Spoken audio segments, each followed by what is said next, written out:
এই দিন আর হবে না। কাল আমি আসবো কি আসবো না, আপনারা আসবেন কি আসবেন না, এ কোনো গ্যারান্টি নেই, সার্টিফিকেট নেই। তবে এসছি যখন, অনুরোধ আমি করব যে দয়া করে মন দিয়ে শুনবেন, এই দিনটা পাবেন না। আমি একটা যুদ্ধ শুরু করেছি, সংগ্রাম শুরু করেছি। কাদের সঙ্গে সংগ্রামটা করছি? আমি আমাদের মানুষের সঙ্গে সংগ্রামটা করছি। আমি প্রতিবাদ করি কোন কোন জায়গায়। অন্যায় অনেকে করে, কিন্তু সেগুলো দেখা যায় না। কিন্তু যে অন্যায় দেখতে নেই, অপরাধ হয়, সেই জায়গায় আমি প্রতিবাদ করি, আর ওই জন্য মানুষ আমাকে পছন্দ করে না।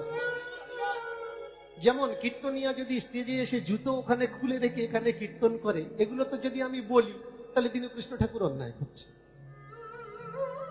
বলুন তো এটা উচিত যে একটা কীর্তনিয়া স্টেজের কাছে জুতো খুলে রেখে স্টেজে উঠছে?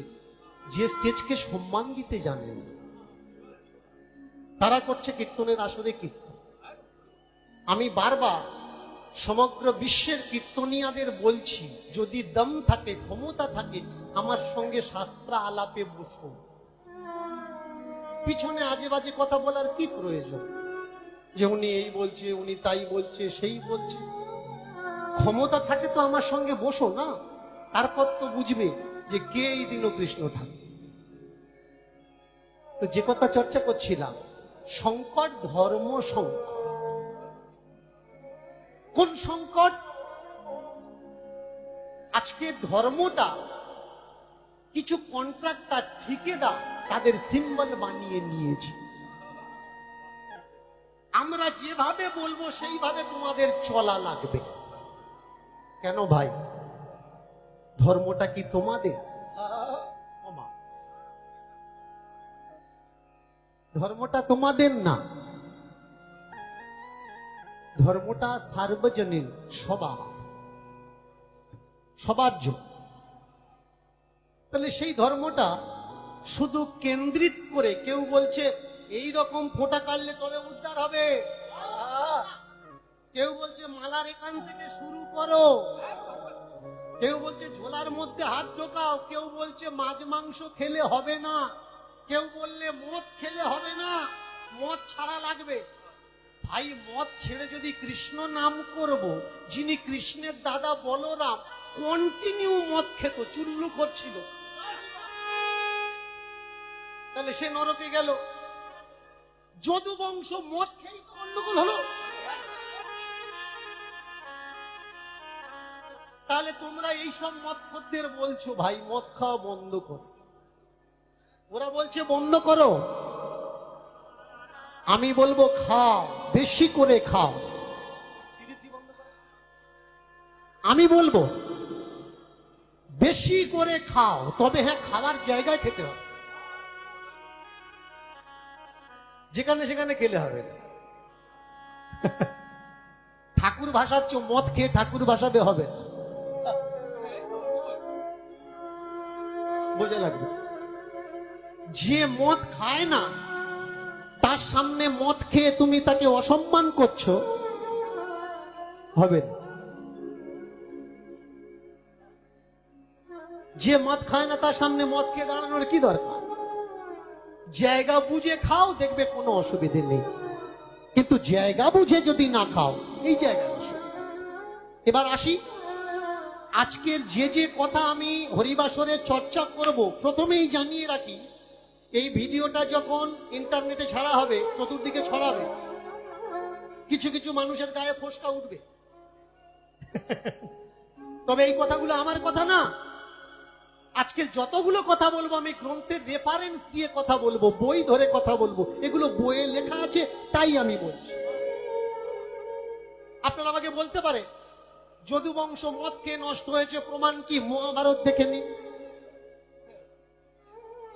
যখন নদীর তীরে মদ্য পান করে একে অপরের উপরে বল খল্লা তুলে মারল, বেনা তুলে মারল, কন্ডিশন তাদের কিরকম ছিল? মদে মত্ত। মহাভারত দেখুন না খুলে, এ তো আমার মুখের কথা নয়। বলরাম প্রচন্ড পরিমাণে মদ খেত, মহাভারত খুলে দেখুন না, এ তো আমার মুখের কথা নয়। তাহলে ধর্ম কি? এই যে ধর্ম সংকট এসছে বর্তমানে আমাদের কাছে, এই ধর্ম সংকটটা কি আগে জানা লাগবে, যে ধর্ম সংকটটা কি। ধর্ম সংকট হলো আমরা কেউ বুঝতে পারছি না যে কোনটা সঠিক ধর্ম। এ বলছে আমাদেরটা ঠিক, ও বলছে আমাদেরটা ঠিক, আর একজন বলছে আমাদেরটা ঠিক। ভাই ঠিক কোনটা? এই ঠিক বেঠিকের জন্য মহাপ্রভু আসলে কোনটা ঠিক আর কোনটা বেঠিক জানানোর জন্য। সেই মহাপ্রভু প্রথমে কি জানালেন? প্রথমে জানালেন সূচি আর অসুচি। কত বছর বয়সে? বাল্যকালে। চৈতন্য চরিত্র পড়ুন, দেখুন। আমি বলেছিলাম চৈতন্যের পার্শ্বদ যারা তার সঙ্গে ঘুরেছে তাদের বই শ্রেষ্ঠ না হয়ে যে চৈতন্যকে চোখে দেখেন তার বই শ্রেষ্ঠ হলো কেন? কিছু কিছু আমার মানুষ আমায় বললে তাদের লেখা বই কি কি আপনি বলুন। আমি কেন বলতে যাব ভাই? তোমরা চৈতন্যকে নিয়ে ব্যবসা করছো, তোমরা জানো না। আজকের হরিবাসরে দাঁড়িয়ে আমি বলছি আপনারা একটা বই কিনবেন, বাঙালি চরিত্র অভিধান। বর্তমানে এখন দুটো খণ্ডে আসছে, ৩৫০০-এরও উপরে বাঙালি মনি ঋষিদের কথা সেখানে লেখা আছে। আর সেখানে চৈতন্য থেকে নিয়ে চৈতন্য পার্শ্বদের কথা লেখা আছে। আর সেখানে তুলে ধরা হয়েছে চৈতন্য সম্বন্ধীয় তৎকালীনে ১০০০-এরও বেশি বই লেখা হয়েছে। কিন্তু তারপরেও চৈতন্য চরিতামৃত লেখানো হলো। একটু বলে রাখি, যদি ধৈর্য হয় শুনবেন, চৈতন্য চরিতামৃত যাকে দিয়ে লেখানো হয়েছে একটা আদমরা লোককে দিয়ে লেখানো হয়েছে। স্মৃতি কাজ করে না, ভালো করে চোখে দেখতে পায় না। তিনি তার কলমে নিজে বলে যাচ্ছেন যে আমি কানে শুনতে পাই না, আমি ভালো করে দেখতে পাই না, এখনো মনে থাকে না, স্মৃতি নেই, তবু আমি লিখছি। আমি লিখছি না, আমাকে দিয়ে সেই ঠাকুরজি লিখিয়ে নিচ্ছে। এবার চক্রান্তটা দেখুন। চক্রান্ত কোনটা? চৈতন্য চরিতামৃত লেখা হলো কবছর ধরে? ১ বছর না, পুরো ৯ বছরের পরিশ্রম। ভালো করে শুনবেন কথাগুলো, শোনার প্রয়োজন। এই ৯ বছর যখন পরিশ্রম দিয়ে লেখানো হলো, তৎকালীন সময়ে যারা বৈষ্ণব চূড়ামণি, যারা সার্টিফিকেট দিলে তবে স্বীকৃতি হবে যে এ বইটা মানা যাবে, তাদের কাছে পাঠানো হলো। তারা বই পড়ে বলল হ্যাঁ বইটা ছাপা হোক। বই লেখা হলো কোথায়? বৃন্দাবনে। বৃন্দাবনে বসে এই বই তখন ছাপা হতো কোথায়? মেশিন তো ছিল না, হাতে কপি করা হতো। সেটা কোথায়? গৌড় দেশে। গৌড় মানে বর্তমান আমরা যাকে বাংলা বলছি। এই এখানে বাংলায় হাতে দিকে কপি রাইট করা হতো, হ্যান্ড রাইটিং কপি। তাহলে সেখান থেকে পাঠানো হচ্ছে কোথায়? বাংলাতে এই গ্রন্থখানা আর একটা অরিজিনাল কপি তৈরি করার জন্য। রাস্তা, যেটা আমরা বর্তমানে বাঁকুড়া বলছি, বন বিষ্ণুপুরের রাজা এই ডাকাত দস্যু লাগিয়ে বইটা ডাকাতি করে নিল। বলুন তো, একটা ডাকাত সে টাকা ডাকাতি করে, সোনা দানা ডাকাতি করবে, বই ডাকাতি কেন করবে? বইটা ডাকাতি করে নিয়ে গায়েব করে দেওয়া হলো পুরো 10টা বছর। খুঁজে পাওয়া গেল কখন? লেখক যেদিন মারা গেল তারপর। কি করে মেনে নেব যে এই লেখাগুলো তার লেখা? তাহলে অরিজিনাল হার্ড কপি বের করো ভাই। এই লেখার সঙ্গে মিলিয়ে দেখা হলে দেখে নেওয়া হোক যে সেইটা আর এইটা দুটো ঠিক আছে কিনা। এরা বলছে বন বিষ্ণুপুরের রাজা চৈতন্য চরিতামৃত পড়ার পরে তার চৈতন্য হলো, জ্ঞান হলো, সাধু হয়ে গেল। কোন ইতিহাসটা মেনে নাও? যে অমৃতের সন্ধান পায়, অমৃত পান করার পরে, খাওয়ার পরে সে আর ফেরত দেয়? সে যদি চৈতন্য চরিতামৃত চুরি করলো, ডাকাতি করলো, আর পড়ে নিজের চরিত্র সংশোধন করে নিল, তাহলে সে কি বলবে যে আমি এই বই পড়ে পেয়েছি ভাই, এটা আরো ছাড়ো মার্কেটে? গন্ডগোলটা কোথায়? গন্ডগোলটা যারা নাচানাচি করছে এরাই জানে না। চৈতন্য চরিতামৃতের হিস্ট্রি, মহাপ্রভুর হিস্ট্রি, আমরা পূজা করি মহাপ্রভুর চৈতন্যধারী মূর্তি নিয়ে। দেখবেন যেখানেই যাবে মহাপ্রভুর মাথা নেড়া আর মাথায় একটা চৈতন্য আছে, তাই তো? এছাড়া কিন্তু মহাপ্রভুর অন্য কোনো মূর্তি নেই। তাহলে আজকে আমি গ্রন্থ ধরে প্রমাণ দেব, মহাপ্রভুর পার্শ্বদের লেখা, সেখানে বলা হচ্ছে কি, মহাপ্রভু সন্ন্যাস নেওয়ার কয়েক বছরের মধ্যে মাথায় লম্বা জট হয়ে যায়, জটা জুটো ধারী দিগম্বর স্বরূপ, ছোট্ট কাপড় পরতে। তাহলে মহাপ্রভুর জটা জুট মূর্তি কই? কারণ এদের কারোর মাথায় জট নেই। এরা মনে করছে আমরা যেরকম সেরকম পূজা করি, জট কেন পূজা করি? এটা আগে বোঝা লাগে। কেন ভাই ধর্মের ভিতরে এত বিরুদ্ধাচরণ কেন? যদি সত্যটা জানিয়ে দেওয়া হয়, যে কথা বলছিলাম, মহাপ্রভু 5 বছর বয়সে সংগ্রাম করেছে সূচি আর অসুচি নিয়ে, পবিত্র আর অপবিত্র নিয়ে। স্নান করতে গেছে নিমাইকে নিয়ে, নিমাইয়ের মা নিমাইকে স্নান করিয়ে দিয়েছে। নিমাই স্নান করে উঠে গঙ্গার তীরে উঠেছে, নিমাইয়ের মা উঠে দেখছে যেখানে এঁটো কাটা ফেলা হয় নিমাই সেখানে ঢুকে। ও নিমাই, গন্ডগোল হয়ে গেল বাবা। কি মা? ওই যে চাঁড়ালদের এঁটো, নিচু জাতের এঁটো, ওতে ঢুকেছিস, তুই তো অপবিত্র হয়ে গেছিস, ফের চান কর। নিমাই বললে, ওমা ঢুকলাম, আমি যা ছিলাম তাই তো আছে, আমার যদি জাত গেল তা কোন দিক থেকে গেল? কিছু তো পরিবর্তন হয়নি। কিন্তু মহাপ্রভুর পার্শ্বদের লেখা বইতে কি প্রমাণ আছে? যে নিমাইয়ের বাড়ির পিছনে একটা গাড্ডা খোলা ছিল, সেই গাড্ডার বাড়ির এঁটো কাটা ফেলা হতো, সরা কলসি ভাঙা যা কিছু তার মধ্যে ফেলা হতো, নিমাই সেখানে ঢুকেছে। বেশ কয়েকবার নিমাই বুঝিয়েছেন নিমাইয়ের মাকে, কিন্তু নিমাইয়ের মা শোনেননি। আবার যখন দেখেছেন যে উনি ওই এঁটোর মধ্যে ঢুকেছে, যখন নিমাইকে বলেছে, নিমাই রাগান্বিত হয়ে, ছোট্ট নিমাই, গ্রন্থে লেখা আছে ইষ্টক, ইষ্টক মানে ইট, ভাঙা ইট বা ভাঙা সরা, মাটির কোনো ভাঙা পাত্র দিয়ে নিমাই নিমাইয়ের মার মাথাতে মেরেছে। মাকেও ছাড়েনি মারতে। কেন? যে মা তুমি বোঝো, সূচি অসুচি বলে কিচ্ছু পৃথিবীতে নেই, হরিময় জগৎ, সর্বত্র হরি, হরি বিরাজ করছে, হরি ছাড়া আর কিছু নেই। তাই হরি যদি পবিত্র হয় জগৎ পবিত্র, আর হরি যদি অপবিত্র হয় তাহলে জগৎ অপবিত্র।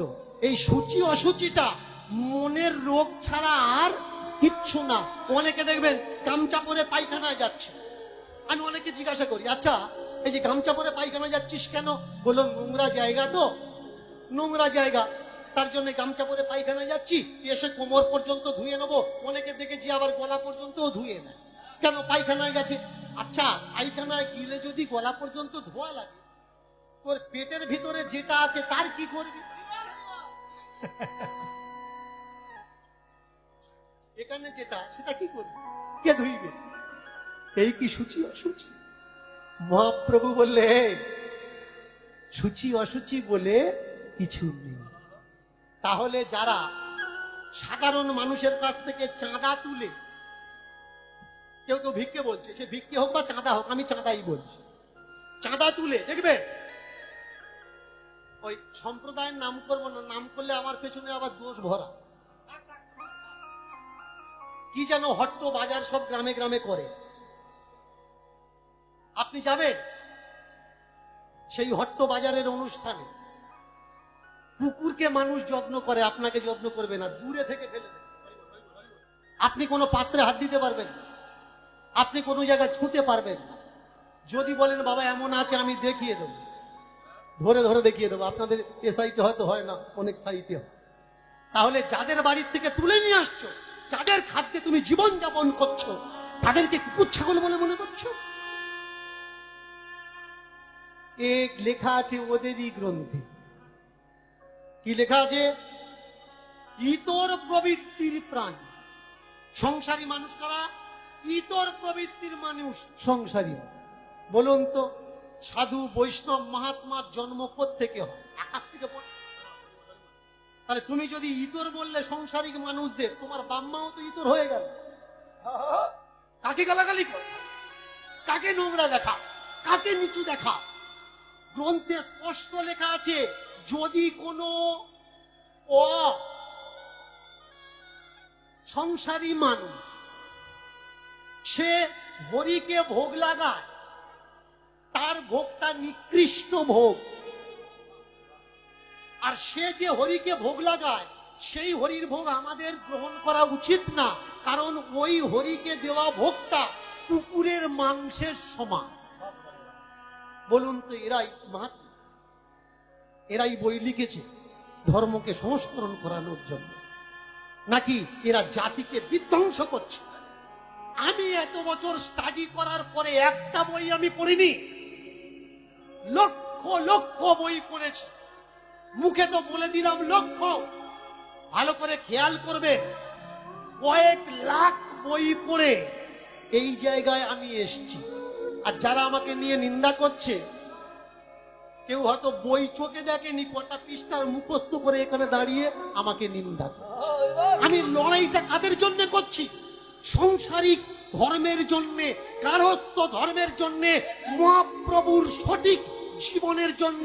যারা মহাপ্রভুর জীবনীকে কাল্পনিক ঐতিহাসিক চরিত্র থেকে বিকৃতি করে কল্পনার চরিত্র বানিয়ে দিল, লড়াইটা আমার সেই জায়গায় যে মহাপ্রভুকে এভাবে কেন পেশ করছো ভাই? আমাদের মহাপ্রভু তো ছোঁয়াছুতের মহাপ্রভু না। আমাদের মহাপ্রভু আচণ্ডালে প্রেম দেওয়া মহাপ্রভু। সেই মহাপ্রভুকে জাতিতে কারা বেঁধে দিল? মহাপ্রভু বলে উঠলে বলে, আমি তাদের জন্য এসেছি যারা সমাজ থেকে আলাদা হয়ে গেছে, যারা জাতির থেকে আলাদা হয়ে গেছে, যারা ভজন থেকে আলাদা হয়ে গেছে, যারা মতিভ্রষ্ট, যারা পথভ্রষ্ট। তাই পদকর্তা বললেন, ও ভাই কেউ পেল, কেউ পেল না রে, কেউ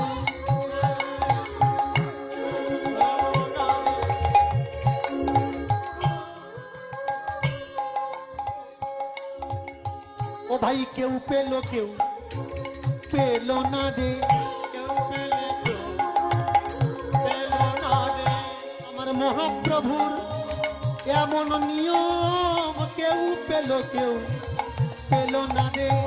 মহাপ্রভু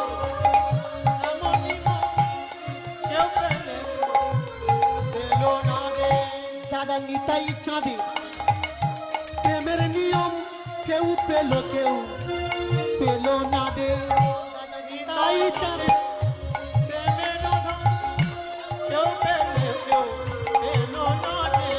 এমন পরম দয়াল প্রেমের কাঙাল, কেউ পেল, কেউ পেল না রে। কেউ পেল, কেউ পেল না রে। দুহাত তুলে ডাকে সবাই, হাত তুলে নিবি নাম, দুহাত তুলে ডাকে সবাই, নিবি না। দুহাত তুলে ডাকে সবাই, নিবি না।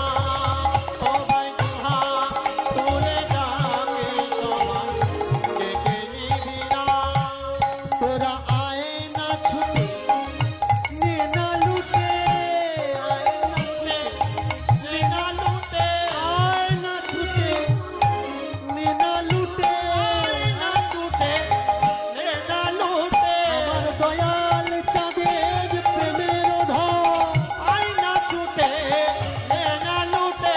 আমার গোদা চাঁদের প্রেমের ধন, আয় না ছুটে, নে না লুটে। ভাই দুহাত তুলে হয় ভিতরে, আয় না ছুটে, নে না লুটে। প্রেমের চাঁদ গৌর, তাই গৌর হতে, নে না লুটে, দয়াল গৌর, আয় না ছুটে, নে না লুটে, দয়াল গৌর, আয় না ছুটে। তোরা কে নিবি के निभी ना। प्रेम से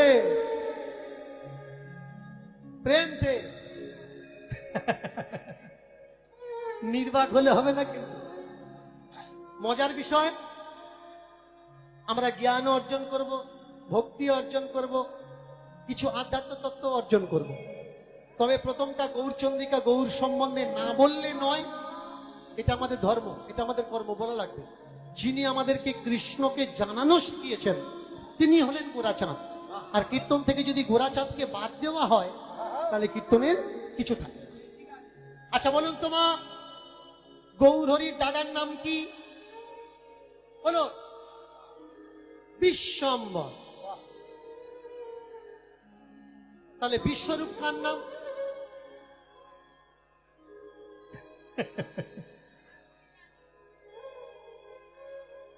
দাদার নাম হলো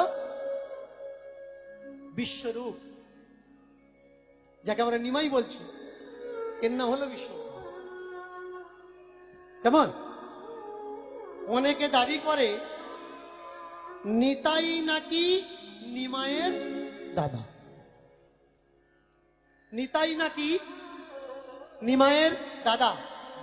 কি মা, কথাটা মানেন তো? নিতাই নিমায়ের দাদা। অনেক গ্রন্থ রচনা হলো। এই নিতাই হারাই পণ্ডিতের ছেলের সঙ্গে বিশ্বরূপ দুই তনু এক হয়ে গেল। এক হয়ে গিয়ে অবধূত সন্ন্যাসী, সেই অবধূত সন্ন্যাসী হলেন নিতাই। আচ্ছা বলুন তো, দাদা নিতাই যদি গৌর হরির দাদা হবে, সেই বিশ্বরূপ হবে বিশ্বম্বরের দাদা, তাহলে নিমাই সন্ন্যাস ধর্ম নেওয়ার পরে নিত্যানন্দ যখন বিয়ে করলো, বীরভূমে কেন কাটালো জীবনটা? সচিমায়ের ঘরে কেন কাটালো না? যে মা, সন্ন্যাস নিয়েছিলাম, চলে গেছিলাম, এখন বিয়ে করেছি, তোমাকে সেবা করব, বৌমাকে সুখে রাখবো, সংসারে থাকবো। তাহলে তার সংসারে না এসে বীরভূমে কেন একচক্রা গ্রামে সেখানে স্থাপন করলো? কারণ ইনি নিমাইয়ের দাদা না, ইনি নিতাই।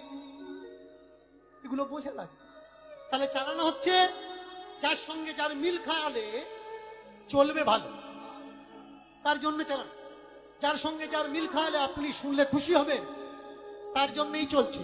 তাই দেখুন, দাদা নিতাই আর মহাপ্রভু। মহাপ্রভু নিমায়ের প্রথম আন্দোলন কি? সূচি আর অসুচি। আর তার দ্বিতীয় আন্দোলন কি? তার দ্বিতীয় আন্দোলন হলো ব্রাহ্মণ্যবাদ। শুরু হলো কবে থেকে? যেদিন ইনি গেলেন বাবার পিণ্ড দেওয়ার জন্য গয়াতে। একটু মন দিয়ে শুনবেন, মায়েদেরকে বলছি, আপনাদের জন্য আজকের একটা সুন্দর পালা ধরবো, তবে একটু ধৈর্য ধরা লাগবে। যারা দূর দূর থেকে এসছে কিছু পাওয়ার জন্য আগে তাদের দিয়ে নি, তারপরে আপনাদের ঝুলি আমি ভর্তি করে দেব। প্রেম সে নিতাই গৌর হরি হরি বল। তাহলে হলো কি, আজ বাবার পিণ্ড দেওয়ার জন্য, পিতৃপিণ্ড দান করার জন্য চলেছেন কোথায়? গয়া ধামে। যেতে মাঝখানে যে রাস্তায় তার চৈতন্য হলো, আজকের লীলাটা আমাদের সেই লীলা। আজকের লীলা বিঠ্ঠলের শক্তি প্রদান। আর যে ভক্ত কথা আমরা শুনবো, সেই ভক্তের নাম হলো সুখু বাই। জায়গাটা কোথায়? বর্তমান আমরা যেটা মহারাষ্ট্র বলছি, মহারাষ্ট্র বলছি। অনেকে বলে তুলসীর মালা নিলে তবেই সে বৈষ্ণব, না হলে সে বৈষ্ণব না। ভালো করে কথাটা খেয়াল করবেন। অনেক অযুক্তিকর কথা আমরা বলি, অযুক্তিকর কথা আমরা শুনি, অনেক মিথ্যে কথা আমরা বলি, আর মিথ্যের উপরে বিশ্বাস করে টিকে থাকি। যেমন একটা চরম মিথ্যে কথা, মায়েরা বলুন তো, একটা প্রবাদ আছে, মেয়েরা, নারীরা নাকি, স্ত্রীরা নাকি স্বামীর সুখেই সুখী, বউরা স্বামীর সুখেই সুখী হয়। বলুন এ কথাটা সত্যি কথা? সত্যি কথা কি? অরিজিনাল সত্যি কথা না? অর্ধেকটা। তাহলে শোনো, নারী যদি, স্ত্রী যদি স্বামীর সুখে সুখী হবে, স্বামী যদি কারোর সঙ্গে লাইন করে, মেয়েরা ফোন চেক করে কেন? ও তো স্বামীর সুখ, স্বামীর সুখে সুখী হওয়ার দরকার। যা করবে সব সুখী হবে, তো এই জায়গায় দুঃখী কেন? কারণ স্ত্রী স্বামীর সুখে সুখী নয়। স্ত্রীর সুখে স্বামী যদি বাধা দেয়, বাপের বাড়ি পাড়ায় গন্ডগোল, বিচার, মিটিং, মিছিল, এমনকি মহিলা সমিতি পর্যন্ত চলে। তাহলে এই যে স্বামীর সুখে সুখী, সব সুখে না। স্বামী যদি আমাকে সুখী রাখে তবেই আমি সুখী। আর সেই সুখটা কেমন? আমার মতন, স্বামীর মতন না। আমার মতো, স্বামীর মতো না। তাহলে সাজ, সাজ কি? অনেকে বলে যে বৈষ্ণব হতে গেলে নাকি তুলসীর মালা নেওয়া লাগবে। এই একটু আগে এক কীর্তনিয়া বলছিলেন সব থেকে শ্রেষ্ঠ বৈষ্ণব নাকি শিব, তাই তো? তাহলে শিবের গলায় কোন তুলসীর মালা আমায় বলে বোঝাতে পারেন? তাহলে আমার গলায় রুদ্রাক্ষের মালা, শিবের গলায়ও রুদ্রাক্ষের মালা। এদের জ্বালা ধরছে কেন যে তোমার তুলসীর মালা কই? তার গলায় রুদ্রাক্ষ নিয়ে সে যদি বৈষ্ণব হতে পারে, আমি রুদ্রাক্ষ ধারণ করে বৈষ্ণব হতে পারি না? কেন পারব? বৈষ্ণব হতে গেলে মালা তিলকের প্রয়োজন নেই। কেমন? আমি বললাম যে তুমি যদি 10টা করার ক্ষমতা রাখো, তো একটা মাল পাঠালে কেন? কথাগুলো শুনবেন, শোনার প্রয়োজন আছে। এই মাল শব্দের অপব্যাখ্যা কারা করছে? যারা নিজেদেরকে সদাচারী বৈষ্ণব বলছে। মাল বলেছে, মাল বলেছে। মাল মানে কি? ওরে বাপরে, দীনকৃষ্ণ ঠাকুর মাল বলে। আমি তো একবার বলেছি, তুই তো 24 বার বললি। তুই তো মালা তিলক নিয়ে 24 বার বললি যে মাল বলেছি। তাহলে আমি যদি একবার নরকে ঢুকি, তুই কবার ঢুকবি? এগুলো বোঝা লাগবে। একটা লরির ড্রাইভার খালাসিকে বলছে মালগুলো খালি কর, তাহলে মাল মানে কি নোংরা? মাল মানে নোংরা না। একটা চাষি তার লেবারকে বলছে মালগুলো নিয়ে আয়, মাল মানে কি নোংরা? আপনারা মাছ চাষ করেন, বলেন না মালগুলো গাড়িতে ওঠা, মালগুলো গাড়ি থেকে নামা। মাল যদি নোংরা শব্দ হবে, বৈষ্ণবীয় গ্রন্থ আছে ভক্ত মাল, ভক্ত মাল গ্রন্থ। তাহলে ভক্ত মাল মানে কি মাল? এটা নোংরা মাল। তোমাদের বেলা ভক্ত মাল মানে ভক্তের মালা, আর আমার বেলা মালটা নোংরা মাল, আর তোমাদের বেলা মালটা ভালো মাল। নোংরা কে বললো? যারা নোংরার থেকে ভালোটা বেছে নেবে তারাই বললো দীনকৃষ্ণ ঠাকুর নোংরা কথা বলেছে। কেন ভাই? তোমরা তো পচার থেকে ভালোটা বেছে নেবে, নোংরার থেকে ভালোটা বেছে নেবে। তাহলে দীনকৃষ্ণ ঠাকুরের 3 ঘন্টা প্রোগ্রামের ভিতরে ওই টোকা বেছে নিলে বাকি আর কিছু পছন্দ হলো না। বোঝা লাগে বৈষ্ণবকে হরিভক্তি। সেখানে লেখা হচ্ছে রুদ্রাক্ষের মালা আর আমলকির মালা। ভালো করে শুনবেন, আমলকির মালা গলায় থাকতে হবে, তবে সে বৈষ্ণব। আমি মাঝখানে প্রশ্ন দেওয়া বন্ধ করেছিলাম, দেখলাম বন্ধ করলে সব বন্ধ হয়ে যাবে, স্টার্ট করা লাগবে। আমি আজকে দাঁড়িয়ে প্রশ্ন দিচ্ছি আপনাদের, বা এই ভিডিও যারা যারা দেখবে প্রত্যেকে আমার প্রশ্নের উত্তর দিতে পারলে আমি 10 লাখ টাকা দেব। অনেকে বলে আমাদের ক্লু দেন না কেন? আমি ক্লু দিয়ে দিচ্ছি। 4.5 জন বেটা ছেলে মানে গোটা, মেয়ে ছেলে মানে আধখানা তুলসীর মালা এই কলিযুগে প্রথম 4.5 জন মানুষ ব্যবহার করেছিল। 4.5 জন মানুষ তুলসীর মালা প্রথম পড়েছে। গ্রন্থ দিয়ে আমার প্রমাণ দেবেন তাদের নাম কি, আর আমলকির মালা ত্যাগ করে কেন এই 4.5 জন তুলসীর মালা গলায় ধারণ করে বৈষ্ণবের প্রেক্ষাপটে তুলসীকে এনে দিল। যদি উত্তর দিতে পেরেছেন, আমি স্টেজে দাঁড়িয়ে কথা দিলাম 10 লক্ষ টাকা দেব প্রেম সে। এটাই গৌর হরি হরি বল। মহাপ্রভুর আজকের সেই জায়গা, যে জায়গায় এসে চৈতন্য হয়েছে। কোথায় না? ঠিক জগদীশ্বরের মন্দিরের আগে একটা আশ্রম আছে। এই আশ্রমটা সত্য যুগ থেকে এখানে আছে। আপনারা নাম শুনেছেন অনেক মন্দিরের। আজকের যে মন্দিরের নাম আমি বলবো, সেই মন্দিরের নাম হলো বিঠ্ঠল দেব, মহারাষ্ট্র। পৃথিবীতে কিছু ধনী মন্দির আছে, তার সব থেকে বড় ধনী মন্দির হলো তিরুপতি বালাজি। তিরুপতি বালাজির পরে কিন্তু বিঠ্ঠল দেবের মন্দির, বৈষ্ণবীয় মন্দির। এখানে চলে যাবেন, এই যে 4 মাসিক যে ব্রত হয়, এই ব্রত বিঠ্ঠল দেব দর্শন না করলে ব্রত কিন্তু পূর্ণ হয় না। আজকের আমরা সেই কথাই শুনবো যে বিঠ্ঠল দেব কেন এখানে আসলেন, আর কোমরে হাত দিয়ে, সেই যুগ থেকে এখনো পর্যন্ত কোমরে হাত দিয়ে দাঁড়িয়ে আছে। আর গুজরাটের, মহারাষ্ট্রের বিঠ্ঠল ভক্তরা তারা করজোর করে বিঠ্ঠলের কীর্তন করতে থাকে আর বলতে থাকে, বিঠ্ঠল বিঠ্ঠল বিঠ্ঠল দেব, বিঠ্ঠল বিঠ্ঠল বিঠ্ঠল দেব, হরি বল হরি বল, বিঠ্ঠল বিঠ্ঠল বিঠ্ঠল দেব, বিঠ্ঠল বিঠ্ঠল বিঠ্ঠল দেব, বিঠ্ঠল বিঠ্ঠল বিঠ্ঠল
এখানে যে যায়, যেই যায় সে তার মনোবাসনা পূর্ণ করে দেয়। আজকে এই মন্দিরের কথা আমরা সবাই জানি, তৎকালীন সময়েও এই মন্দির ছিল। এই মন্দিরের প্রতিপত্তি, এই মন্দিরের গৌরব চতুর্দিকে বিরাজমান। দেখবেন আমরা বর্তমানে এসে নতুন নতুন নিয়ম বানিয়ে নিয়েছি আমাদের সুবিধার্থে, যেগুলো কিন্তু ছিল না, আমরা এখন বানিয়ে নিয়েছি। কিরকম? অনেকে দেখবেন ঠাকুরের কাছে মানসিক রাখে যে ঠাকুর তুমি আমার ছেলের অসুখ বিসুখ ভালো করে দাও, তোমার কাছে মানত চুপিয়ে আনবো। কি মানত চুপনো? তো মানত চুপনো বলে না চুপনো বলে? আপনি আপনার বাচ্চার মানসিক চুকাতে যাচ্ছেন, চুকাতে গিয়ে করছেন কি, স্নান করিয়ে, সেই পুকুর থেকে স্নান করিয়ে মাথার চুল কেটে ফেলে দিচ্ছেন। বলুন তো, আপনার ঘরের সামনে কেউ যদি মাথার চুল নেড়া করে ফেলে রেখে যায়, আপনি আনন্দ করবেন না বলবেন এগুলো নিয়ে যান? ঠাকুরের কাছে মানসিক করলেন আর মাথার চুলগুলো ঠাকুরের কাছে দিয়ে রেখে চলে যায়। ঠাকুর আপনি আমার রোগ সারিয়ে দিয়েছেন, আমার মাথার চুল দিলাম, আরো অনেক কিছু নানাবিধ জিনিস আমি আপনাকে দিলাম। এটা কি নিয়ম? একটা ছেলে সত্যনারায়ণের সিন্নি করবে, সত্যনারায়ণের সিন্নি হবে, চাকরি বাকরি করে, কলকাতা থাকে। বাড়িতে বাবা কাকা নিমন্ত্রণ করেছে যে আমি চাকরিতে আমার প্রমোশন হয়েছে, সত্যনারায়ণের সিন্নি দেবো, আপনারা আসুন। তা বলে ওরে বাবা বাড়িতে অনেক কাজ, যেতে দেরি হবে, তা তোরা সিন্নি তুই দিয়ে নে, আমরা টাইম মতো পৌঁছাবো। ব্যাস, সিন্নির জোগাড় করেছে। ছেলেটা বউকে বলছে, দেখ ছোটবেলা থেকে আমি আমার বাবাদের বাড়ি যখন ছিলাম দেখে আসছি, আমাদের গ্রামে একটা বিড়াল আর একটা কুকুর বেঁধে রেখে আমার বাবা সত্যনারায়ণের সিন্নি দিত। বিড়াল আর কুকুর, একটা বিড়াল আর একটা কুকুর। এখন কলকাতায় থাকে, বিড়াল কোথা পাবে, কুকুর কোথা পাবে? এখন যাদের কাছে ছিল তারা বলছে যে দেখো ওই তোমাদের বিড়াল আর কুকুরটা দাও, আমরা সত্যনারায়ণের সিন্নি করবো। বলে কেন? বলে এটা আমাদের নিয়ম, গ্রামের নিয়ম, কুকুর আর বিড়াল বেঁধে রেখে সত্যনারায়ণের সিন্নি দিতে হয়। তা বলে দিতে পারি, ওরাও পেয়ে গেছে সুযোগ, বললে 1000 টাকা দেওয়া লাগে, তবে আমাদের কুকুর আর বিড়ালটা দেবে। ব্যাস 1000 টাকা দিয়ে ভাড়া করে বিড়ালের গলায় আর কুকুরের গলায় বেঁধে, ধুতির গায়ে বেঁধে রেখে সত্যনারায়ণের পূজা হচ্ছে। বাবা এসেছে সিন্নি হয়ে যাওয়ার পর, কাকাও এসেছে, এসে বললে হ্যাঁ রে কোকা পূজা পাঠ কেমন হলো? সেটা বললো বাবা খুব ভালো।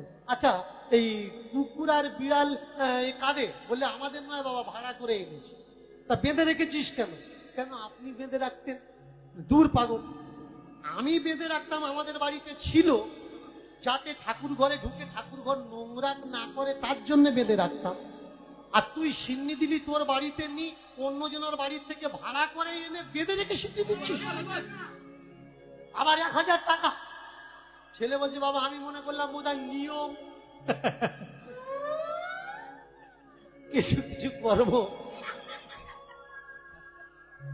সভ্য ছেলে পুলে, কিছু কিছু কর্ম এখন নিয়ম, আমরা নিয়ম বানিয়ে নিয়েছি যে এটা নিয়ম।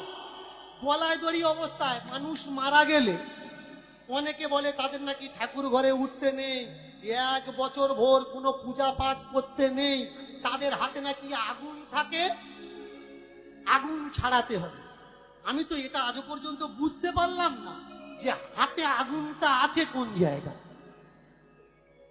আপনারা কেউ বলতে পারবেন? ভেবে দেখবেন। অনেকে বলে যে তিথিতে মারা গেছে সামনের বছর সেই মাসে সেই দিন সেই তিথিতে আগুন ছাড়ানো লাগবে, তবে তোদের হাতে জল শুদ্ধি হবে। আচ্ছা 1 বছর ওদের বাড়ি ঠাকুরগুলো খাবে কি? এটা নিয়ম না, নিয়ম আমরা বানিয়ে নিয়েছি। বলতে গেলে অনেক বড় হয়ে যাবে যে নিয়মটা কি, বলবো কি? যদি আপনারা অনুমতি দেন। আচ্ছা, অনেকে আমায় বলে যে আপনি বেশি বকবক করেন। আমি যদি বকবক না করি তা মানুষ জানবে কি করে? মানুষকে তো জানাতে হবে। মন দিয়ে শোনো, এই যে বাবা মারা গেলে যে শ্রাদ্ধ আমরা করি, এই শ্রাদ্ধটার নাম হচ্ছে ত্রিদণ্ডী সন্ন্যাস। ভালো করে শুনুন, ত্রিদণ্ডী সন্ন্যাস। 3টে দণ্ড আছে। কি কি? একটা হচ্ছে আহার, মানে ভালো খাওয়া যাবে না, ভালো পরা যাবে না, ভালো মাখা যাবে না। আর একটা হচ্ছে একটা বস্ত্র 2 ভাগ করে, একটা পরা লাগবে, একটা ভিজানো লাগবে। আর একটা হচ্ছে হাতে 5 মুষ্টি একটা লাঠি, কঞ্চি, দণ্ড একটা রাখা। এই 3টে দণ্ড। সন্ন্যাস আমরা পালন করি কেন? সন্ন্যাস আমরা পালন কেন করি? আপনাদের এদিকে না থাকতে পারে, এরিয়া বেসিক আমরা নিয়ম বানিয়ে নিয়েছি। অনেক জায়গা দেখবেন মুখে আগুন দেয়, অনেক জায়গায় পাছায় আগুন দেয়। তাহলে আগুন যখন দিবি, যেখানে ও দিলে পুড়ে যাবে, পাছায় দেওয়ার দরকার। অনেকে বলেছে এই মুখে কত মিথ্যে কথা বলেছে, এর মুখে আগুন দাও। ভাই আমার বাবা,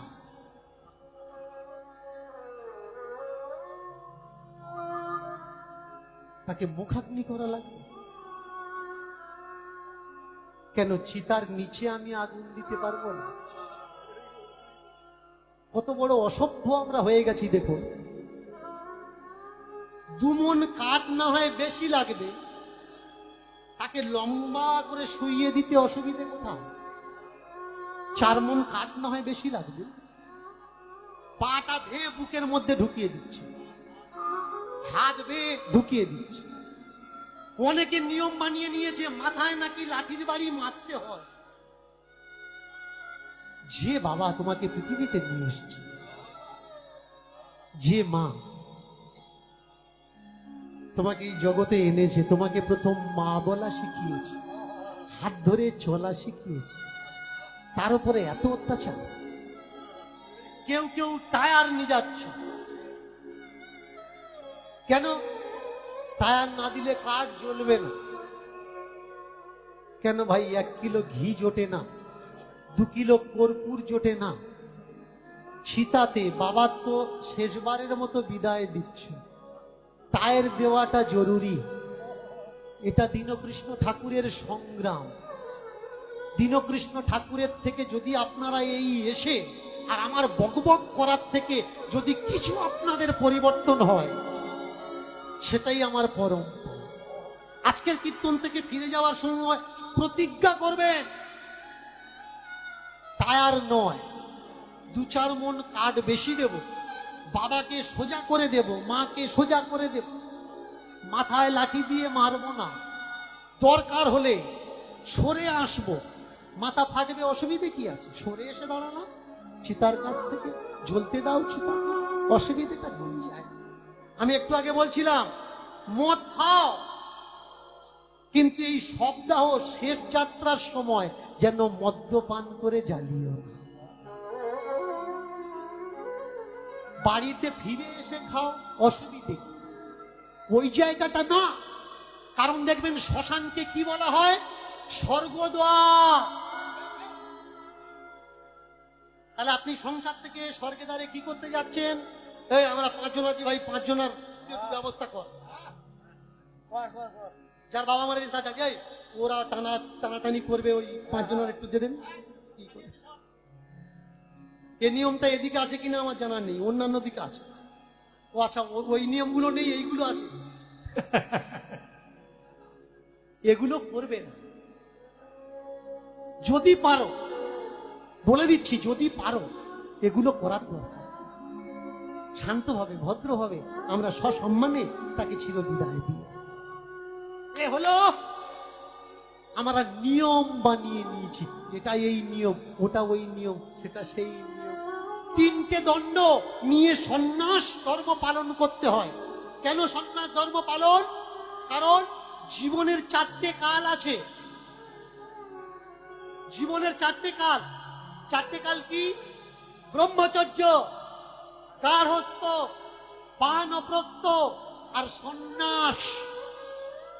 এই যে আমরা লাফালাফি করতে করতে হরে কৃষ্ণ কৃষ্ণ কৃষ্ণ হরে হরে করতে করতে এমন জায়গায় এসে দাঁড়িয়েছি, আমাদের ঐতিহাসিক, আমাদের সনাতন ধর্মের, আমাদের মূল নিবাসী ভারতবাসীদের যে নিয়ম প্রথা, সেগুলো আমরা ভুলে গেছি। মহাপ্রভু নাম দিয়েছিলেন কি? রামকৃষ্ণ হরি। আমরা করছি কি? হরে কৃষ্ণ বলতে পারেন? হরে কৃষ্ণ নাম তৈরি করেছে কে? জিজ্ঞাসা করবে, তাদেরকে জিজ্ঞাসা করবে যারা বলছে এই নামে মুক্তি হয়। এই হরে কৃষ্ণ মহামন্ত্র নাম আসলো কোন গ্রন্থ থেকে? একবার জিজ্ঞাসা করুন না তাদের, যারা লাফালাফি করছে, নাচানাচি করছে। তারা না বলতে পারলে তো আমি আছি, অসুবিধে কি? প্রেম সে বলুন নিতাই গৌর হরি হরি। তাহলে 3 দণ্ড সন্ন্যাস দিলে, কোন মানুষ যখন সন্ন্যাসী হয় তার সন্ধ্যা দিলেও হবে, না দিলেও হবে। কোন মানুষ যখন সন্ন্যাস ধর্ম অবলম্বন করে তার পূজা করলেও হবে, না করলেও হবে।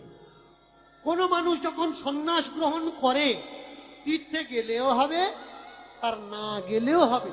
কিন্তু এরকম কোন নিয়ম না যে বাবা মা মারা গেলে তুমি পূজা দিতে পারবা না, সন্ধ্যা দিতে পারবা না, তুমি হরিনাম শুনতে পারবে না, করতে পারবে না, তীর্থে যেতে পারবে না। এটা নিয়ম না, নিয়ম আমরা বানিয়ে নিয়েছি।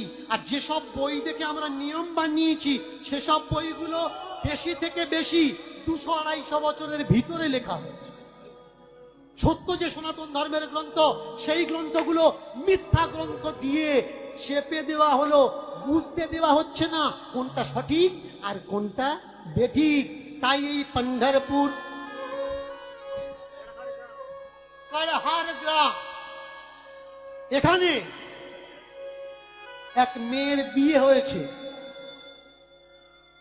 তার নাম সুখুবাই।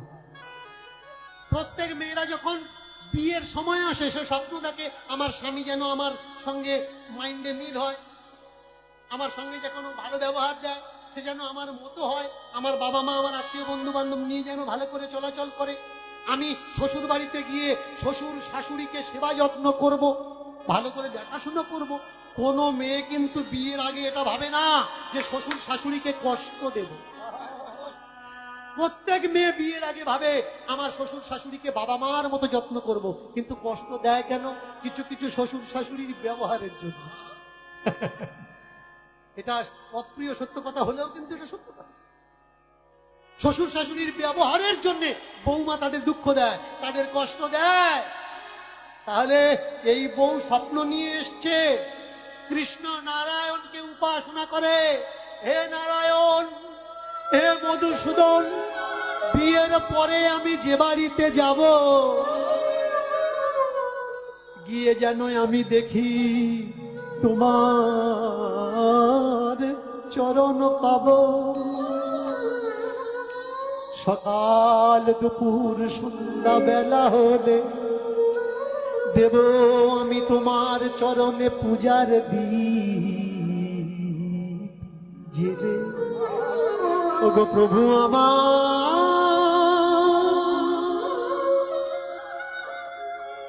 যেন তোমার দেখি, যেন মনের মাঝে তোমার কথা লিখি শতবার, যেন মনের মাঝে তোমার কথা লিখি শতবার।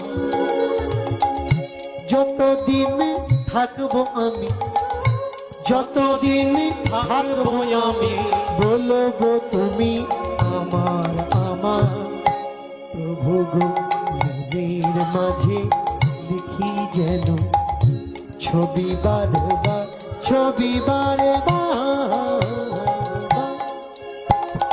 ও প্রভু গো, ও প্রভু গো, ও প্রভু গো, প্রভু গো।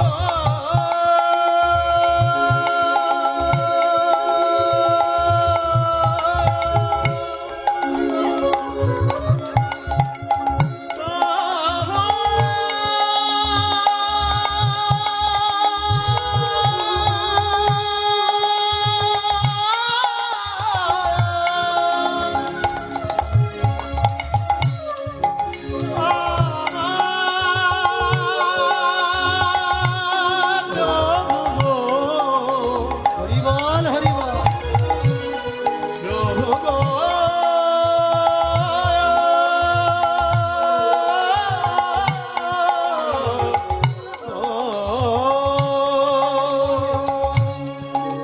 যেন তোমার চরণ করি শরণ, দিবানিশি আমি, দিবানিশি আমি।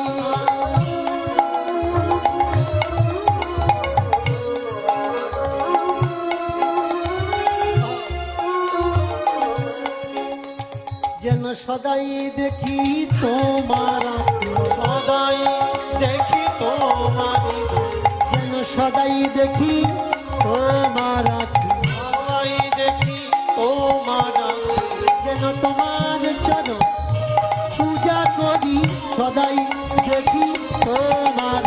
তোমার চরণ পূজা করি, সদাই দেখি তোমারা, যেন তোমার চরণ পূজা করি, সদাই দেখি তোমার। যেন তোমার চরণ নাহি থাকি, সদাই দেখি তোমার আখি। তোমার চরণ সদাই দেখি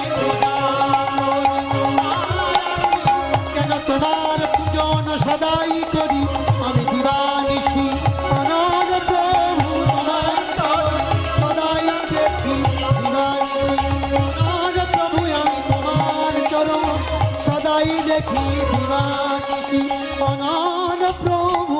যেন তোমার বিনা দু চোখে অনেক স্বপ্ন, অনেক স্বপ্ন দু চোখে, এই করব ওই করব তাই করব। কিন্তু দেখবেন পৃথিবীতে যে কটা ভালো মেয়ে, মিলিয়ে নেবেন আমার কথার সঙ্গে, তাদের কপালে দুঃখ বেশি। দুঃখ কার কপালে বেশি হয়? যে কটা ভালো হয় তার কপালে হাজার দুঃখ আসে।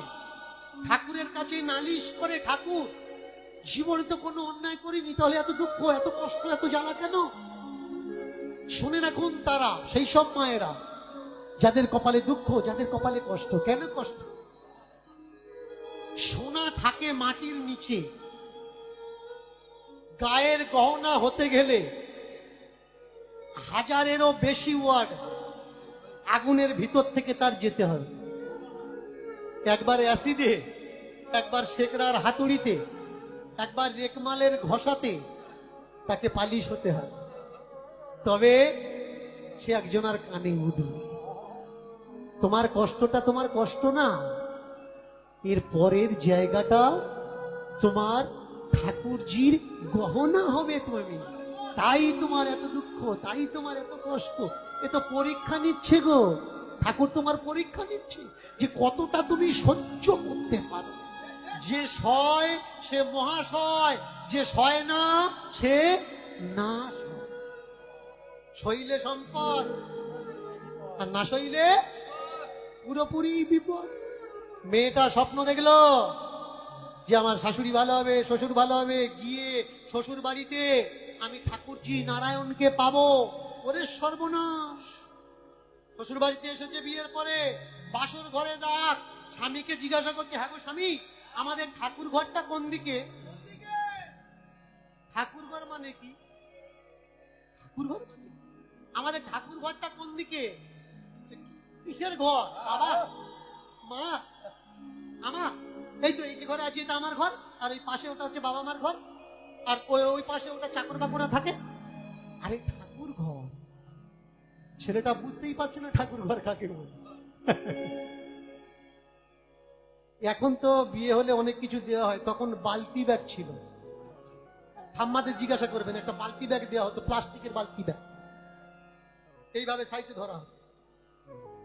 মেয়েটা খাটের থেকে নিচে নেমে বালতি ব্যাগ থেকে কাপড় টাপড় সরিয়ে একটা নারায়ণের মূর্তি বের করেছে। একে বলে ঠাকুর। আর যে ঘরে থাকে তাকে বলে ঠাকুর। তুমি আর আমি তো এ ঘরে থাকবো, বাবা মা তো ও ঘরে থাকবে, চাকর চাকরানিরা ও ঘরে থাকবে, তা একে কোথায় রাখবো? ছেলেটা বলে উঠলে সর্বনাশ, এ আমাদের বাড়িতে হবে না। আমার মা ভগবান ভগবান বিশ্বাস করে না, এই যে তোমার ঠাকুর এসব বিশ্বাস করে না, এসব নাকি বাজে খরচা, ফালতু ব্যয়।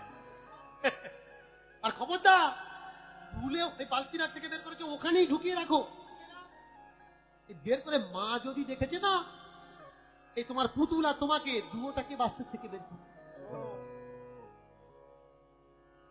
রেখেছে। দেখে বললে, নারায়ণ কেমন পরীক্ষায় ফেল, সবাই আছে কিন্তু তুই নেই। সবাই আছে। আমি বলছি না যে বাবা মা ঠাকুর নয়, হ্যাঁ আমার শ্বশুর শাশুড়ি আমার বাবা মা ঠাকুর, তবে ঠাকুর ঘর একটা থাকার দরকার, যেখানে সকাল সন্ধে গিয়ে আমার দুঃখটাকে জাহির করতে পারে। কারণ পৃথিবীতে সব রাখার জায়গা আছে, দুঃখ রাখার জায়গা নেই। দুঃখের কথা আপনি আত্মীয় বন্ধু বান্ধবদের কাছে বলবেন, ও ঘুরে সুদের মতো ডবল হয়ে আপনার কাছে ফিরে আসবে। যার কাছে দুঃখ পেয়েছেন সে আপনাকে বলবে, আমার নামে উমুক বাড়িতে গিয়ে কি গল্প করেছো।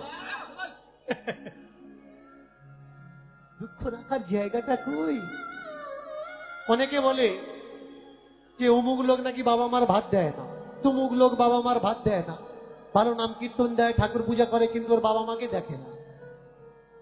একটা কথা বলে রাখি শোনো, এই যে আমাদের হাত, মুখ আর পা, এই তিন জায়গায় চিহ্ন থাকে।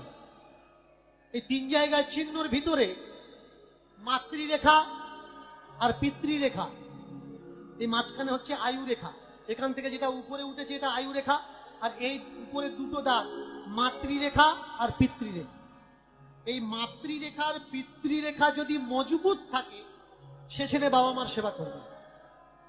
আর এই মাতৃরেখা পিতৃরেখা যদি মজবুত না থাকে, ও ছেলে যত চেষ্টা করুক আর মা যত চেষ্টা করুক, এ ওর ভাত খেতে পারবে না, ওর ভাত দিতে পারবে না। কেন না? মাতৃরেখা পিতৃরেখা মজবুত নয়। এর জন্য দায়ী কে? ছেলে। এর জন্য ছেলে দায়ী না। এর জন্য আজকে সরস্বতী পূজা হচ্ছে, তা সরস্বতী ঠাকুরের যদি বডি ছাড়া হাত বড় হয়, তার জন্য দায়ী কে? সরস্বতী ঠাকুর না যারা পূজা করছে তারা? যারা পটো তারা? কেন না? ও হাত তৈরি করতে ভুল করেছে, তাই এই যে মূর্তিটা তৈরি করেছে কি যে বাবা মা তৈরি করেছে সে বাবা মা যদি তার থেকে ভাত না পায়, দোষটা কার? এটা বুঝতে হবে। শুধু বাবা মাকে দোষ দিলে হবে না যে ছেলেকে তেজ্য পুত্র করে দিয়েছে, আর ছেলেকে দোষ দিলে হবে না যে বাবা মাকে খেতে দিচ্ছে না। আগে বোঝা লাগবে কোনো না কোনো গড়বড় আছে, যেটা আমরা দেখতে পাচ্ছি। সেটা কি? সেটা ভাগ্যের লেখা। পন্ডরপুরের সুকুবাই বলে উঠলে, হে ভগবান, ও যদি পূজা না করে এটা ওর ভাগ্যের লেখা, আর আমি যদি বৌমা হয়ে থাকি এ বাড়িতে নারায়ণ পূজা করব, এটা আমার ভাগ্যের লেখা। আগে যা হবে দেখা যাবে, দেখা। নারায়ণ পূজা করব আমি, এটা ভাগ্যের লেখা গো, এটা ভাগ্যের লেখা। এটা ভাগ্যে লেখা, আমার এটা ভাগ্যে লেখা। হরি হরি বল, হরি বল। আমার এটা ভাগ্যে লেখা, নারায়ণ এটা ভাগ্যে লেখা, এটা ভাগ্যে লেখা, আমার এটা ভাগ্যে লেখা। তুমি যতই আমার কষ্ট দাও, জ্বালা যন্ত্রণা,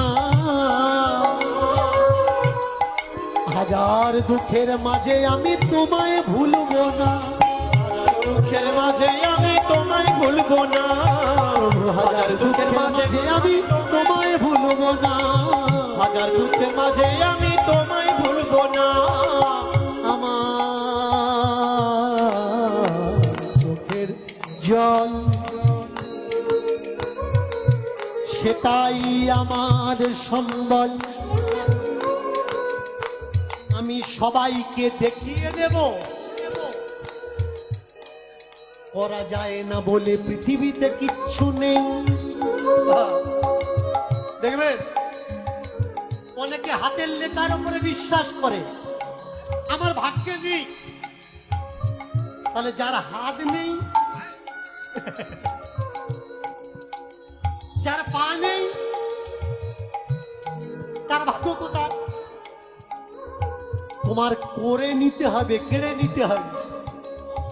হয় না বলে ছেড়ে দিলে হবে না, হওয়ানো লাগবে।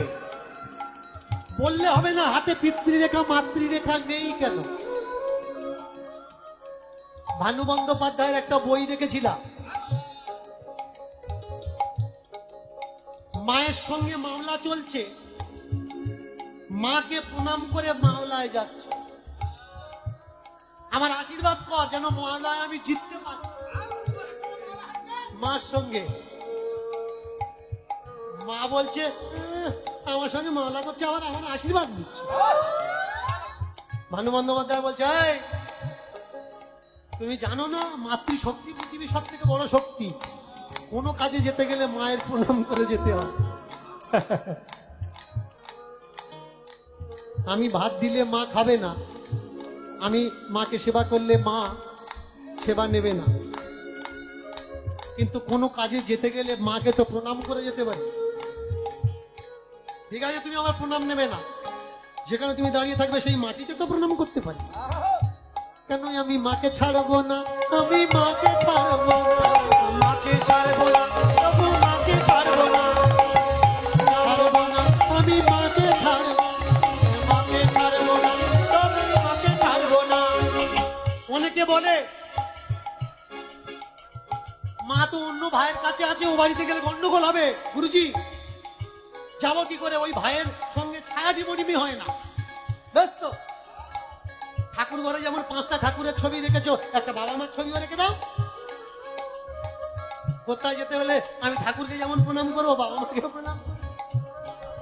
দেখ মা, তুই আসবি না, তোকে আমি বেঁধে রেখে দিয়েছি, তোর কৃপা ছাড়া আমি এক পাও ফেলবো। বালতি ব্যাগ থেকে নারায়ণ বের করে রেখেছে বেদির উপরে, বাসর ঘরের নিয়ম পালন করার আগে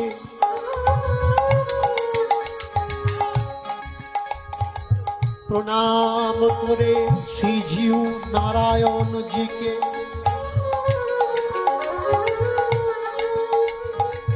বললে প্রভু শাশুড়ি যদি না ভজনা করে এটা শাশুড়ির গুণ, আমি তোমায় ভজনা করবো এটাই আমার গুণ। দেখি কত পরীক্ষা তুমি নিতে পারো, সব পরীক্ষায় আমি দেব, একদিন না একদিন আমি আমার শাশুড়িকে ঠাকুর ঘরে এনে তুলব। যে কাজ ছেলে করতে পারেনি সে কাজ বৌমা প্রতিজ্ঞা করে বসলো। সেই রাত ধীরে ধীরে ভোর হয়ে এলো।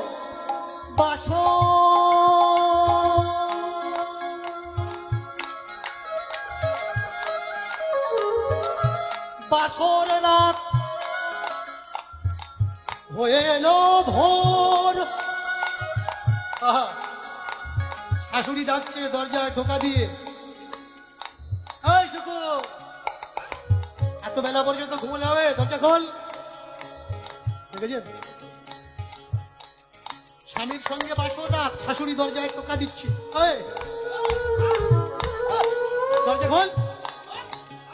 যেমনি খুলেছে দরজা খানা, ধূপের গন্ধ আর ধোঁয়া। এই জায়গা কিন্তু ধূপ মানে আগরবাতি না, ক্যান্ডেল স্টিক না, বোঝা লাগবে। ঠাকুর ঘরে কিন্তু ধূপ জ্বালানো নিষেধ, এতে পাপ হয়। ভালো করে শুনে নিন যারা এসছেন, যাকে আপনারা আগরবাতি বলে, ধূপ বলে, ঠাকুর ঘরে জ্বালালে পাপ হয়। কেন? এই ধূপের যে কাঠ কয়লা এটা আসে শ্মশান থেকে, আর এতে কোনো ন্যাচারাল সেন্ট ব্যবহার করা হয় না, কেমিক্যাল ব্যবহার করা হয়। এর জন্য ঘোর পাপ, ফুসফুসের ক্ষতি হয়। তবে ধূপ ব্যবহার করতে পারেন। ধূপ মানে কি?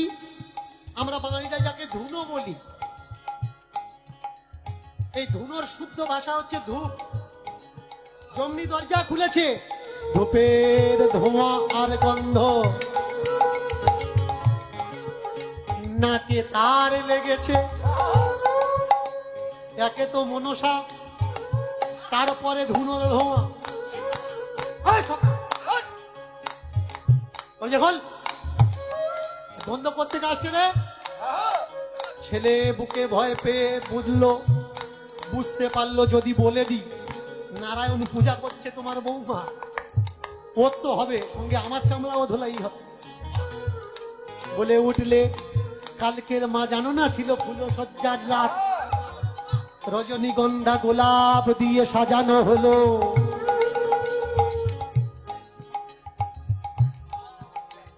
সেই বাসর ঘর খানা, তাই তো গোলাপের গন্ধ বেরোচ্ছে, রজনীগন্ধার গন্ধ বেরোচ্ছে। মা বলে, আমি মেয়ে লোক, আমি গন্ধ চিনি না। ছেলেদের থেকে কিন্তু কিছু এক্সট্রা পাওয়ার মেয়েদের আছে। এই সাইটের মায়েদের কিন্তু আমি বলছি না, আমার ওই সাইটের মায়েদের বলছি। দেখবেন যেটা আপনি ঠিক পাবেন না, ও বাড়ি এসে দেখে এসে আপনাকে বলে দেবে যে তুমি সব দেখেছো কিন্তু এটা দেখো। যেটা সবাই দেখতে পায় না সেটা মেয়েরা দেখতে পায়। এই আমি জানি না কোনটা গোলাপের গন্ধ, কোনটা রজনীগন্ধার গন্ধ। যেই নিজের থেকে ধাক্কা দিয়ে দরজা খুলেছে, জানালা খুলে দিয়েছে, যা ভেবেছিলাম তাই। নারায়ণের মূর্তি। এটা কার কাজ?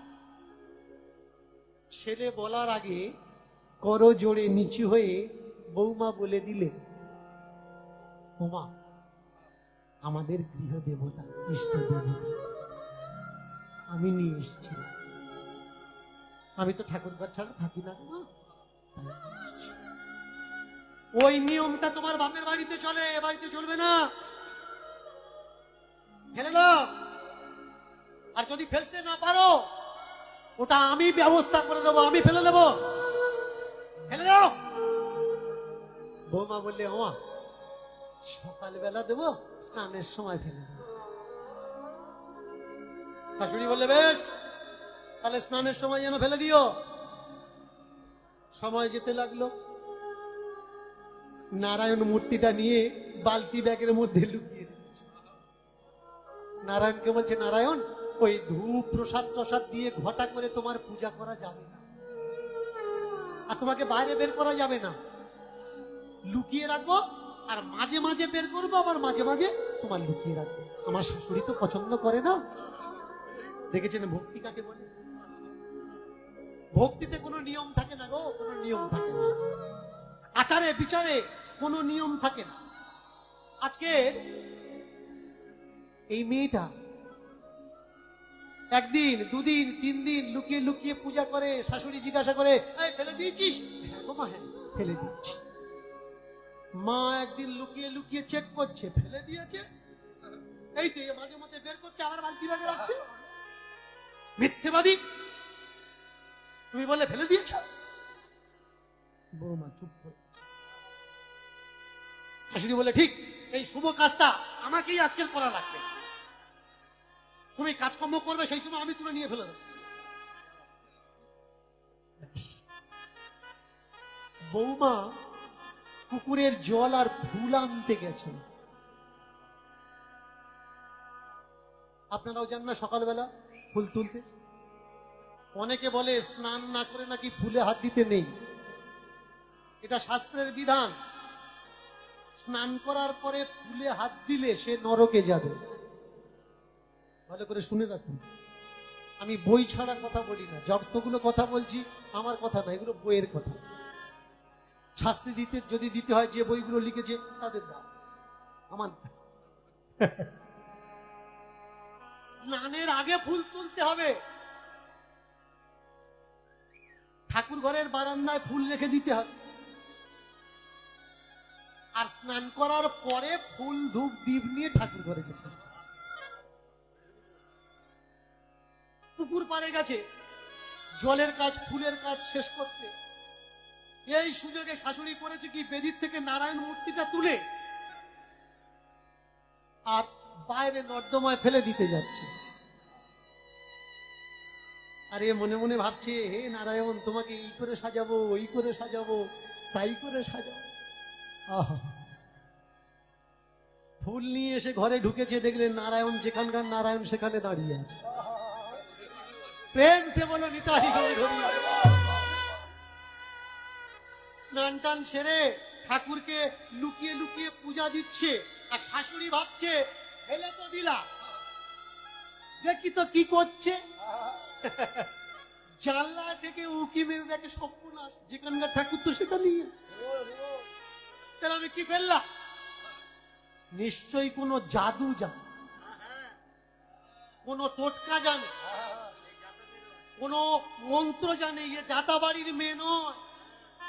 অনেক শাশুড়িকে দেখবেন বলতে শুনবেন যে এমন মেয়ে আমি আনলাম বউ করে, ও বাবা কি খাইয়ে দিল ছেলেটা, ভেড়া হয়ে গেল।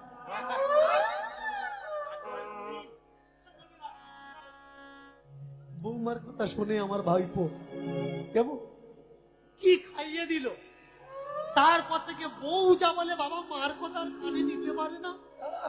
আচ্ছা, খাইয়ে দিলে যদি ছেলে চেঞ্জ হয়ে যায়, তা বৌমা যদি ওষুধ করে তুমি খাইয়ে দাও না, দিয়ে তুমি মার দিকে টান করো না। এই ওষুধ খাওয়ানোর টানাটানিতে কিন্তু অনেক ছেলে মারা গেছে। আমার নিজের ভাইপো মারা গেছে, আমি জানি। আমার পিসি তো দাদা, ছোটদার ছেলে, একটাই ছেলে, দুজনে মিলে কম্পিটিশনে ওষুধ খাইয়েছে। ব্যাস, তোমরা ওষুধ খাওয়াও, লিমিট রেখে খাওয়াবে, বেশি পরিমাণে, বেশি পরিমাণে খাওয়াবেন, হালকা। এক ভদ্রলোকের প্রচন্ড কাশি হচ্ছিল, ভালো করে মন দিয়ে শোনো, প্রচন্ড কাশি হচ্ছে। কাশির ডাক্তারখানায় নিয়ে গেছে বাবাকে। ডাক্তারবাবু ওষুধ দাও, বাবা কাশছে খুব। ডাক্তারবাবু ওষুধ দিয়েছে। এখন যেমন অনেক মানুষ লেখাপড়া জানে, পড়াশোনা জানে, তখন তো আর অত জানতো না। ডাক্তারবাবু দেখবেন আগে সিরাপ যখন দিত, ওই কাগজে খাঁচকাটা দাগ করে দিত, যে 3 দাগ মানে 3 ছিপি। কবিরাজের কাছে গেছে, কবিরাজ ওষুধপাতি গুঁড়ো করে আর বলে দিয়েছে 3 বার খাবে। এবার কবিরাজ দেখছে এ বাবাও পণ্ডিত ছেলেও পণ্ডিত, বুঝবে কি করে? বলে দেখো, সকালবেলা একবার, দুপুর বেলা একবার, আর রাত্রে বেলা একবার খাওয়ার পরে ওই 1 টাকায় করে, কাঁচা টাকা 1 টাকার কয়েন, 1 টাকার কয়েনে করে খাই। বললে বেশ। একদিন ওষুধ খাইয়েছে, তার পরের দিন লালা বেরিয়ে আসছে, জিভ বেরিয়ে আসছে, চোখ উল্টে যাচ্ছে, ছুটেছে গাড়ি করে কবিরাজের কাছে নিয়ে। কি ওষুধ দিলেন? আপনি বলেন সেরে যাবে, এ তো সরে যাচ্ছে।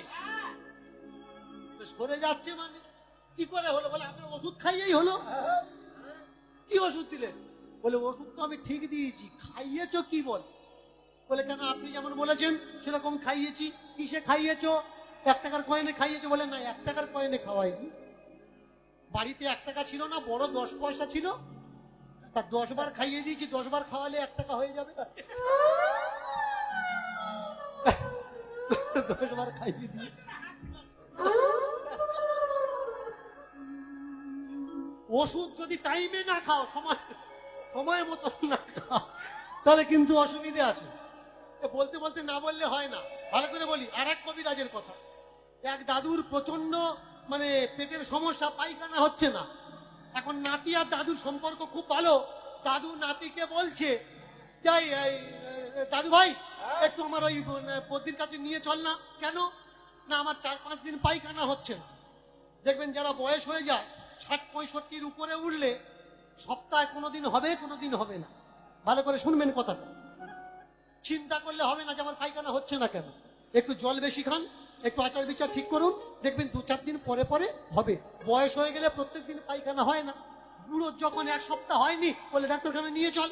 ডাক্তারখানা নিয়ে গেছে, নিয়ে যাওয়ার পরে আবার নাম করা কবিরাজ ওষুধ দিয়েছে। দেওয়ার পরে বলে এই দেখ, এই ওষুধ দিচ্ছি, 1 মাস পরে এসে আবার একবার দেখিয়ে নিয়ে যাবি। খুব দামি পাওয়ারের ওষুধ দিয়েছি। নাতি বললে হ্যাঁ, ভালো পাওয়ারের ওষুধ দাও, যাতে পায়খানা করে আমার দাদু শান্তি পায়। ভালো পাওয়ারের ওষুধ মেরেছে। ব্যাস 20-25 দিন পরে ডাক্তারবাবু বাজার করতে গেছে, গিয়ে দেখে ওর ওই কাস্টমার নেড়া হয়ে ঘুরছে। বললে হ্যাঁ রে, এই শোন তোর দাদু। বলে ও যা ওষুধ দিয়েছ আর বলো, পায়খানা পায়খানা, সে পায়খানার সীমা নেই। ওই পায়খানা করে করেই তো মরে গেল। বলে মরে গেল মানে? বলে হ্যাঁ, এত পায়খানা হলো, মরে গেল। চিতায় তুলেছি, আগুন দেওয়া পর্যন্ত 3 বার পায়খানা। ডাক্তার বাবু বলছে করবে না, ও কি মানুষের পায়খানার ওষুধ দিয়েছি? ও তো হাতির পায়খানার ওষুধ দিয়েছি আমি। ডাক্তারখানায় যাও, কিন্তু মানুষের ডাক্তার কি হাতির ডাক্তার? একটু বিবেচনা করে যাও। ফেলে দিয়েছে, দরজা খুলে দেখছে যেখানকার ঠাকুর সেখানে আছে। ও বললে এ তো কবিরাজি জানে, এ তো ওষুধ জানে, এ তো তাবিজ জানে, এ জাদা মেয়ে না, একে এমনিতে জব্দ করা যাবে না। ওর সামনে নিয়ে, ওকে নিয়ে ফেলে দেওয়া লাগবে। এই ষড়যন্ত্র করছে। বিয়ের 6-7 মাস হয়ে গেল, মূর্তি টেনে শাশুড়িয়া তুলতে পারছে না। পাশে এক জায়গায় বিঠ্ঠল কথা চলছিল। সেই বিঠ্ঠল কথায় বিঠ্ঠল বসু নামে এক তত্ত্বকার কথা রচনা করছিলেন, সংরচনা করছিলেন। আর ওই ঘাটে ধুতে ধুতে, থালা বাসন ধুতে ধুতে বিঠ্ঠলের কথা কানে শুনে বলছে যে বিঠ্ঠলের মহিমা কি। কথা বলতে বলতে স্টেজে দাঁড়িয়ে পাটকার বলে উঠলেন, আগামীকাল আমি বিঠ্ঠলে যাব, যদি কারোর যাওয়ার হয় আমার সঙ্গে যাও। চল। থালা বাসন ফেলে দিয়ে ছুটেছে, ছুটে গিয়ে একেবারে স্টেজের উপরে উঠে পাটা জড়িয়ে ধরে বললে আমায় নিয়ে চলো হে, নিয়ে চলো হে, আমায় নিয়ে চলো হে, আমায় নিয়ে চলো হে, যাবো আমি বিঠ্ঠলে, আমায় নিয়ে চলো হে, যাবো আমি বিঠ্ঠল, উলুঠলি উলুঠলি, যাবো আমি বিঠ্ঠল, আমায় নিয়ে চলো হে, যাবো আমি বিঠ্ঠলে, আমায় নিয়ে চলো হে, যাবো আমি বিঠ্ঠল, আমায় নিয়ে চলো হে, প্রভু যাবো আমি বিঠ্ঠলে, আমায়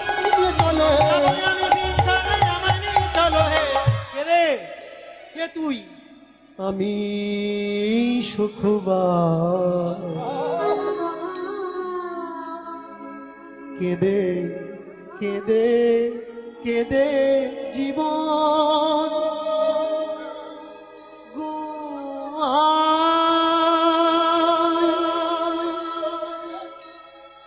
আমি সুখবাই। ও ধন্য তুমি, তুমি পরম বৈষ্ণবী মা। তোমাকে দেখে মনে হচ্ছে আমার জীবন ধন্য। তোমাকে যদি নিয়ে যাই বিঠ্ঠল দর্শনে, আমার জীবনও ধন্য হয়ে যাবে। ব্যাস, থালা ঘটি বাটিগুলো এই যে ঘাটে ফেলে রেখে চলেছে। আর এক বৌমা এখানে বাসন মাজছিল, তাড়াতাড়ি করে থালা ঘটি বাটি কলসি নিয়ে শাশুড়ির কাছে দিয়েছে, সুকুবাইয়ের শাশুড়ির কাছে। আরে এগুলো আমাদের জিনিস, আমার বৌমা কই? বলে যাও যাও গিয়ে দেখো, বৈষ্ণবদের মাঝখানে বিঠ্ঠল বিঠ্ঠল করছে, কালকে ও বিঠ্ঠল দর্শনে যাবে। শাশুড়ি বললে যাওয়া ছাড়া। শাশুড়িও ছুটেছে বিঠ্ঠল কথায়। ছুটতে ছুটতে এসে দেখলে বৌমা গড়াগড়ি খাচ্ছে, চুলের মুঠি ধরে টেনে তুলেছে। ওঠ, চল বিঠ্ঠলে যাবি। এতদিন যা করছিস ভেবেছিস কিছু বলছি না বলে সাহস পেয়ে গেছিস? এই ছেলেটা কই রে? আয় খোকা এদিকে আয়। পা দেখে খুঁটির গায়ে ভালো করে দড়ি দিয়ে বেঁধেছে। কিন্তু হায়, এক বাড়িতে তো সকলে খারাপ হয় না। শাশুড়ি খারাপ, স্বামী খারাপ, কিন্তু শ্বশুরের মনে দয়া মায়া। কেন মারছো? কেন বেঁধেছো? কেন বাঁধনটা খুলে দাও। যদি ছেড়ে দিই কালকের বিঠ্ঠলে যাবে, আমার মানিজ্য থাকবে? ঘরের বউ নাচানাচি করবে, ঘরের বউ সাজুগুজু করবে, আমার মানিজ্য থাকবে? মুখ দেখাবো কার কাছে? বাহ, তুমি বৌমা মনে করছো কেন? তুমি মেয়ে বলে মনে করো। তুমি ঠাকুর না হয় ভজনা, ঠিক আছে, যে ভজবে তাকে বাধা দিচ্ছ কেন? তুমি ভজনা, তাতে কোনো যায় আসে না। যে ভজছে তাকে তুমি বাধা দিচ্ছ কেন? যেতে দাও ওকে, যেতে দাও ওকে।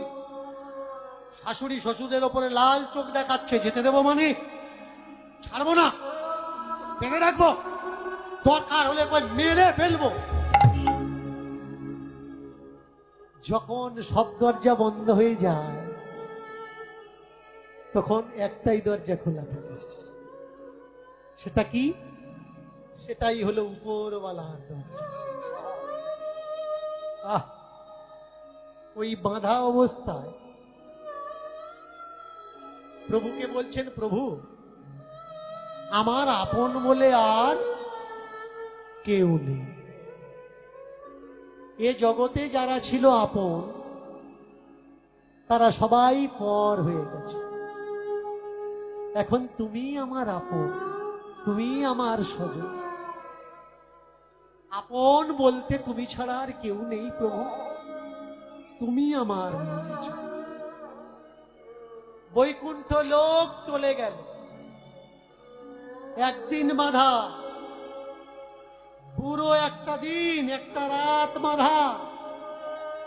বৈকুণ্ঠ অধিপতি নারী রূপ ধরে ঘুমটা দিয়ে এসেছে রাত্রি কালে।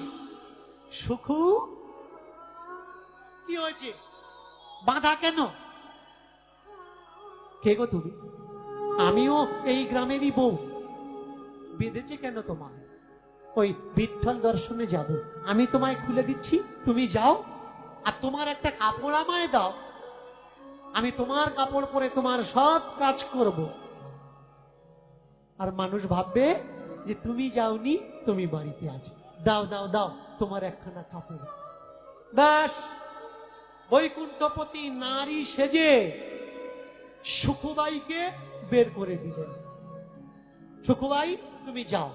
সুখুবাই সকাল হওয়ার আগে নাচতে নাচতে চলেছেন বৈষ্ণবদের সঙ্গে, আর বৈষ্ণবরা যাচ্ছে বিঠ্ঠল বিঠ্ঠল করতে করতে, আর সুখুবাই সেও তাদের সঙ্গে নাচতে নাচতে মন মগন হুয়া রে,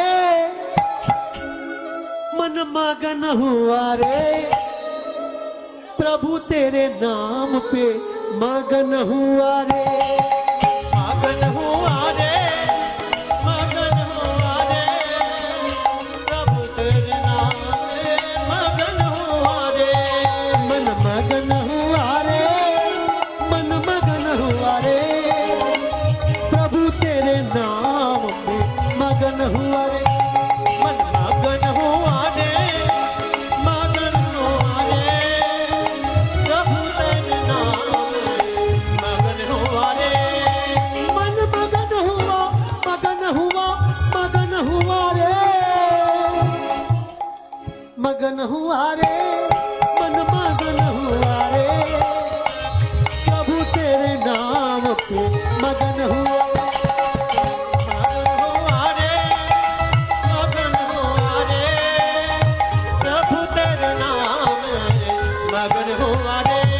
मन मगन हुआ रे, मगन हुआ रे, प्रभु तेरे नाम में मगन हुआ रे। तेरे नाम पे प्रभु तेरे नाम पे, तेरे नाम पे प्रभु तेरे नाम तेरे नाम पे, तेरे नाम पे, तेरे नाम पे, प्रभु तेरे नाम पे। प्रभु तेरे चरणों पे, तेरे चरणों पे, तेरे चरणों पे प्रभु तेरे चरणों पे। तेरे चरण पे, तेरे चरण पे, तेरे चरण पे, प्रभु तेरे चरण पे। मन मगन हुआ रे, मगन हुआ रे, मगन हुआ रे, मन मगन हुआ रे। हरि हरि मगन हुआ रे, गुरु ध्वनि मगन हुआ रे, प्रभु तेरे नाम में मगन हुआ रे। मन मगन हुआ रे, मगन हुआ रे, प्रभु तेरे नाम में मगन हुआ रे। विठ्ठल देवाय, विठ्ठल देवाय, विठ्ठल देवाय, विठ्ठल विठ्ठल देवाय, विठ्ठल देवाय, विठ्ठल देवाय, विठ्ठल देवाय। নাচতে নাচতে মেয়েটা বিঠ্ঠলে এসছে। পান্ডারপুর থেকে বিঠ্ঠল একবেলা রাস্তা, পায়ে হেঁটে একবেলা রাস্তা, বেশি দিনের রাস্তা নয়। মন্দিরে এসে যে ভজন কীর্তন চলছিল সেই ভজন কীর্তন পার করে এই ভক্তের ভজন কীর্তন আরো উচ্চ কুঠিরে পৌঁছে দিয়েছে। আর ওই ভক্তদের দল থেকে এই সুখুবাইয়ের দোল যেন আরো বেশি হচ্ছে। সুখুবাই যা বলে অজস্র ভক্ত তারাও তাই বলে। সুখুবাই বলে বিঠ্ঠল, এও বলে বিঠ্ঠল, সুখুবাই বলে বিঠ্ঠল দেব, ভক্তরাও বলে বিঠ্ঠল দেব। জয় বিঠ্ঠল, জয়